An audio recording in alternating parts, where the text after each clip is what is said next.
Hello everyone, and welcome back to my YouTube channel, The Political Report. For today's video, I wanted to recap the mid-decade redistricting that began in late 2025 all the way here up until the midterm for the 2026 elections, in which both parties, the Democrats and the Republicans, began nationwide redistricting and gerrymandering efforts within their respective states. Now, as you can see here on the screen, there were a lot of winners and losers of the redistricting depending on which state you live in. However, when looking at the broad, nationwide general consensus, we can see here that Republicans ended up coming out on top by a large margin, even larger than what many people expected, as during certain points in the redistricting war, it looked like Republicans and Democrats were going to break even, or that Democrats were possibly going to take the upper hand in the nationwide redistricting. However, as things ended up turning out, you can see here in this article by Axios, they make it clear with the data that Republicans were by far the nationwide winners when it comes to this redistricting. So you can actually see here that they show the projected margin that Democrats would need to win the generic ballot by in order for Democrats to retain U.S. House control, in which they would need to gain at least 218 seats in the U.S. House of Representatives in Congress. Now, for the baseline of 2024 maps, they would need to overperform by 3.1 percentage points in a shift. However, due to redistricting, they are now needing to perform at least 4.9% better. And if you actually read the note here, it says that Alabama's attempted redistricting remains on appeal, so they haven't even factored into the fact that Republicans won another seat in the state of Alabama, which would probably bring the margin for Democrats here into them needing at least a 5-point overperformance or shift compared to the 2024 election, just for them to maintain a 218 bare minimum one-seat majority in the U.S. House. Now, the data here is based off the presumption that all of the shifts nationwide will be a flat shift applied evenly across all the districts. So essentially, looking at all the margins in the redistricted seats and in all the current U.S. House seats that weren't redistricted, and they just shifted all of the margins by around 5 percentage points. And if you do that for enough of the Democrats, if you shift them by 5, there will be 218 Democrats, therefore retaining control of Congress. Now, that methodology of analyzing the data is an assumption in and of itself. However, it is a plot on a graph that you could use for Democrats as sort of a benchmark or a measurement for what they need to do to actually retain this control. But we can actually see how Democrats and Republicans actually got here. So we can go to this article by the New York Times, and it kind of recaps all of the battles to shape Congress here and all of the gerrymandering and redistricting that ended up happening in the 2025 to 2026 cycle. Starting off with Texas, if you all remember at the tail end of last year, Texas really started it all, where Republicans in the state were able to gerrymander anywhere from 2 to 5 Republican seats. And that can be seen in this article here. We can actually have a picture of all of the gerrymandered seats. So zooming in down here, these are the 3 districts I'm really talking about that aren't really solidly in favor of one Republican or another. Where you can see here that Henry Cuellar's district is nearly white because of how even or toss-up it is. And Vicente Gonzalez's district is the exact same. But then you can go back and see Californians actually fought back. You can see that in the state of California, Democrats in their state legislature passed the ballot referendum, allowing Democrats to get a huge pickup in nearly all of their seats in the state of California. But then the 2 major pushes that ended up securing the victory at a nationwide level for the Republicans was first the Virginia Supreme Court striking down their egregious Democrat gerrymander, where Democrats were trying to pass a 10-to-1 map in the state of Virginia. Now, this map was so egregious in the way that Democrats bypassed certain constitutional laws for how they had to rush to get the referendum on the ballot to begin with, because Abigail Spanberger actually campaigned on being a moderate and centrist Democrat, promising not to gerrymander the state. However, because she won by such a big margin, her and all the Democrats in the legislature were forced to change their mind and at the last minute realized Republicans were winning redistricting, and they had to go back on their promise and begin a gerrymandering effort themselves. Now, of course, Democrats were successful in doing this. They had legislature, they had a governorship, and they had a momentum on their side. They even won the ballot referendum here by only around 2.5 to 3 percentage points, which is a net 11-point swing toward the Republicans. So that vote was a lot more 50-50. Half of Virginia did not want this gerrymander, or the ones who did want this gerrymander thought it will be a dummy mander in the future because of how close Democrats were cutting it in some of these districts. Of course, the Virginia Supreme Court found this unconstitutional. It was actually a Democratic centrist Supreme Court justice that was a swing vote here. I believe that Democratic justice was appointed by Mark Warner during his time in the governorship in the state of Virginia. So this was a judge who was literally positioned and appointed by Democrats in the state of Virginia in the past, which not only saved Republicans from losing 3 seats, but it also stopped Democrats from gaining 3 seats. So that was a net difference of possibly 6 points for the U.S. House of Representatives right there, all in just one Supreme Court decision, which was a huge blow to the Democrats. And then to pour even more salt into the wound, you can actually see that after this Virginia decision was made by the Supreme Court of Virginia, that Governor DeSantis in the state of Florida announced his own egregious Florida gerrymander that is supposed to be somewhat of a 24-4 gerrymander in the state, where there will be 24 Republicans and 4 Democrats. Now you can actually see here, he divided all of the districts so tight that all of the Democrats are basically stuck either 1 in the Orlando area or 2 near some of the Miami-Dade suburbs or city area of those counties, tied in such tight districts where all of the Democrats are essentially in vote sinks here for Republicans to have a chance of winning. And in the projections, this shows Republicans flipping 3 to 4 possible seats from the Democrats. And that was just the final nail in the coffin. Now, of course, afterward, the Supreme Court made their decision, and states like Alabama, Louisiana, and Tennessee ended up all chipping away, drawing 1 seat away from the Democrats in each of their respective seats. And you had some other states in the country, right, like North Carolina, Ohio, and Missouri, drawing what will possibly be 1 seat in those states as well, just to add further salt into the wound. And at that point, it became very, very clear that Republicans had won this national battle when it comes to redistricting. Now, here it says the Democrats would actually need to overperform by around 5 percentage points compared to their last election to even have a chance of retaining the House. Now, once again, their methodology is simply adding a flat margin swing to all of the congressional districts based off their margins from the last election. However, there are some other data points and some other metrics that might point to Democrats not being in too much trouble. Here you can see in this New York Times article that after Virginia's map was struck down, if Alabama, Louisiana, and South Carolina redistricted, Democrats would actually need to overall win the popular vote in a generic ballot by nearly 4 points, instead of just overperforming Kamala Harris's loss in 2024 by 5 points. So essentially, it's kind of saying the same thing, where instead of 1 being an overperformance, this is generally the generic ballot popular vote they would need. However, because Alabama did not redistrict both seats, Louisiana did not redistrict both seats, and South Carolina failed to redistrict in time, this margin is sort of cut in half. It's kind of closer to a 3 flat popular vote margin that the Democrats need here. And some of the data scientists here in the New York Times actually ended up pointing this out and running the numbers. So their political analyst here, Nate Kahn, where he went through a lot of simulations for the U.S. House generic ballot popular vote to see what Democrats need to reach at least 218 seats. And a general consensus was that Democrats will need to win the overall general popular vote by at least 3.1 percentage points just to get 218 seats. However, here comes the bad news for the Democrats. Once you actually go to the generic ballot, the Democrats have actually been losing some ground here. You can see here that Democrats are polling at around plus 5% when it comes to the popular vote. The Iran war occurring and a lot of other things happening right now in the Trump administration, the fact that this is probably the worst and lowest point that's going to happen this year, and the most Democrats are able to muster is 5 points on the generic ballot, it might only go downhill from here. Or you might assume if those voters are undecided, what is it going to take for them to say they're going to vote Democrat, right? If all of this is happening, and even then 10% of them are refusing to say they're going to vote Democrat, at that point, there's really nothing that's going to make them vote Democrat if all of these things are happening at the current moment, and that's not enough for them to change their opinion. So Democrats really don't even have enough wiggle room to be risking the Republicans winning some of these undecided voters, because if they're still undecided at this point with the election looming in just a few months, they're not actually undecided. They actually have decided in their mind who they're voting for already and are just probably not telling these pollsters out of fear of retaliation.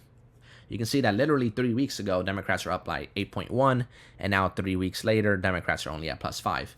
Now, of course, there's multiple months until the election happens, but if they were able to lose 3 points in 3 weeks, who's to say that if this Iran war ends in another month or two, that Democrats lose another 1 or lose another 2 points on a generic ballot? And guess what? If they lose another 1 to 2 points, that brings them all the way to 3 or 4 percentage points, right to the point where they are possibly losing the U.S. House of Representatives. Now, of course, no one here can predict the future. I am just stating trends that could possibly happen and a variety of outcomes. I personally don't believe Democrats are going to lose the House of Representatives. However, I do not think they're going to win by such a large margin either.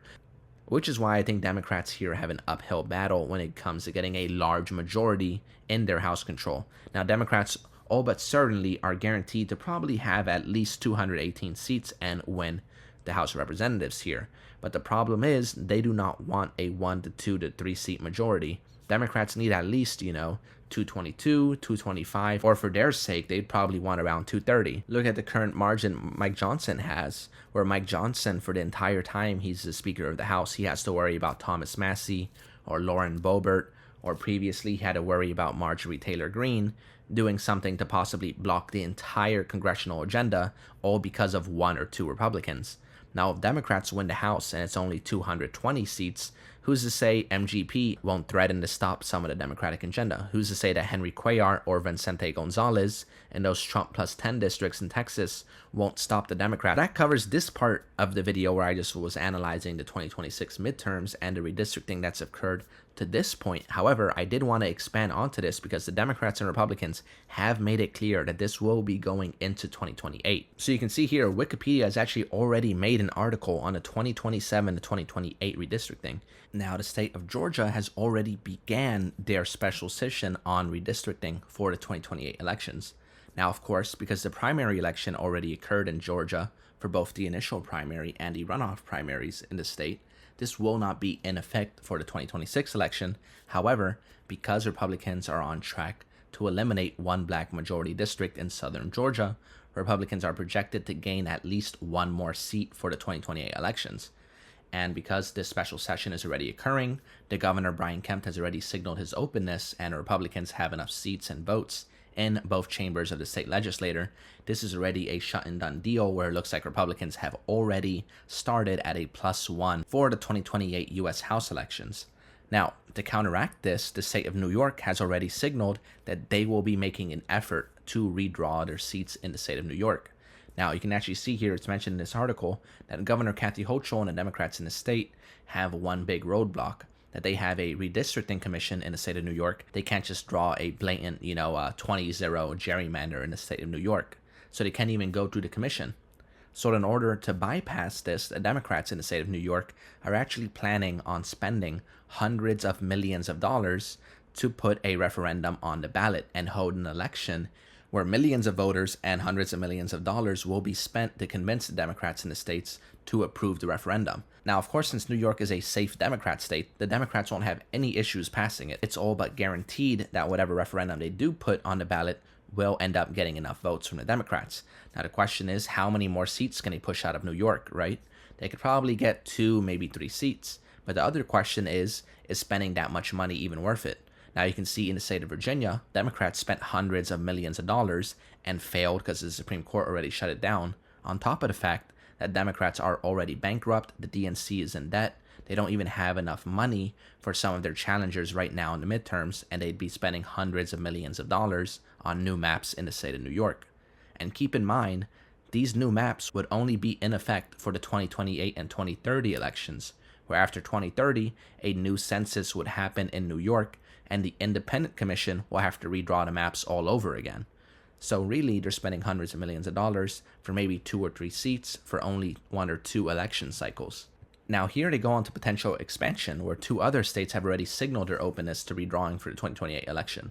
This is the state of New Jersey, with their Democratic governor, Mickey Sherrill, announcing that she is open to supporting a redistricting here in the state of New Jersey. However, after this 2026 election here, there are currently only 3 Republicans in the state of New Jersey. Tom Keene Jr. is projected to lose his seat, leaving Republicans with only 2 seats, and creating what I believe is a 10-2 majority for the Democrats in the state of New Jersey. How much farther can Democrats go in a Harris plus 6 state? Keep in mind, this state was only won by the Democrats in 2024 by 6 points.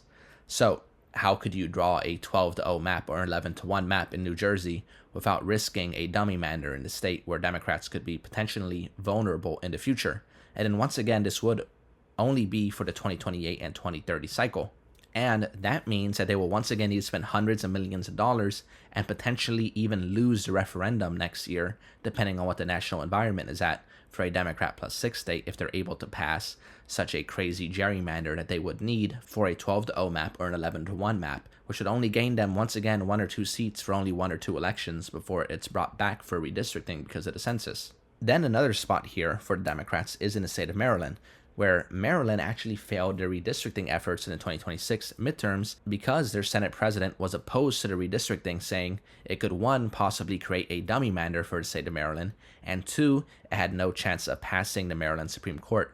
Now, the Maryland Supreme Court, you may be surprised to hear, is actually majority Republican. Former governor of Maryland, Larry Hogan, was a Republican for 8 years in the state, and he was able to appoint 4 of the current setting Supreme Court justices in the state. And keep in mind, back in 2022, the Maryland Supreme Court had already struck down an 8-0 gerrymander proposed by the Democrats in the state. So trying to propose it again, he signaled, will just be struck down by the courts, and that he was actually saving the Democrats money and time by not trying to do all of the redrawing because it will be found illegal by the judicial system. However, now, because Democrats have time and 2 years to think in the state of Maryland, he has signaled some openness to the passage of such a map. So those are just some of the states they went over. However, there are 2. However, just off the top of my head, I already know 4 more states that are going to be very important here. If you zoom in, you can actually see that the state of South Carolina, keep in mind, Republicans were about to pass another gerrymander here and gain 1 more seat. However, they ran out of time because of the elections. Now that they have 2 years to think, Republicans can gain 1 seat here. Now the state of Mississippi has already declared a special session to redraw their last Democrat seat. So that's another +1 pickup here for the Republicans. So Republicans are once again already winning the redistricting cycle for 2028. You actually have the state of Colorado. Now Colorado is probably the gold mine for the Democrats here. Colorado currently has an independent commission that has the congressional delegation at 4 Republicans and 4 Democrats. Now you might be thinking, okay, that's a 50-50 map, but Colorado is a Democrat plus 15 state. There is no reason it should be a 50-50 map with 4 Republicans in the state of Colorado. What Democrats can do here is, once again, they can spend $100 million and pass a voter referendum in the state in the 2027 elections in time for the 2028 cycle, in which they can draw out 3 Republicans and net a flip of 3 Democratic seats just in 1 state of Colorado with barely any pushback, because in a Democrat plus 15 state, that's definitely going to pass, which is going to be the biggest pickup here for the Democrats and basically even out this redistricting in 2028. So even though I was just listing some of the Republican gains they could make, the Democrats could actually have their biggest gain in Colorado, and there really is no way for Republicans to fight back against that. So I know in the headlines, a lot of the Democrats were coping and saying that 2028, the Democrats are going to have a much bigger chance to gerrymander. They're going to finish the job. This time in 2028, they're going to get back at all the Republicans, and a gerrymandering is going to favor the Democrats. Or the Republicans are saying, we had a chance to go a lot further this time in 2028.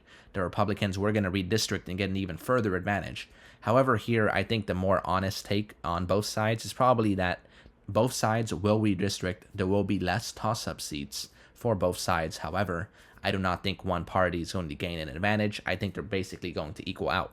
So that's basically all I have for this video, going over the 2026 redistricting that happened nationwide and also giving you guys a preview of what might happen in 2028.